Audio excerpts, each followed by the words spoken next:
আমরা এখন আছি রেমা কালেঙ্গা জঙ্গলের ভিতরে। সাথে আমার মুরিগরের ভাই ছোটু মিয়া, ব্যারিস্টার সুমনের এলাকার লোক। এই যে দেখেন পাহাড়ের ভিতরে হাঁটতেছি। এই যে সামনে ইন্ডিয়া, দোয়া করেন। এই যে সামনে এই যে ইন্ডিয়া, এই যে এটা ইন্ডিয়া, ওই যে দেখা যাচ্ছে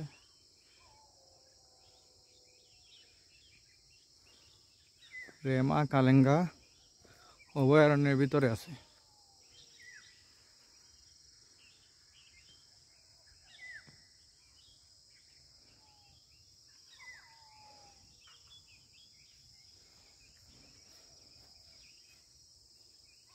এই এলাকা তো দেখা যায় উন্নত হই নাকি, তা না আমরা মতো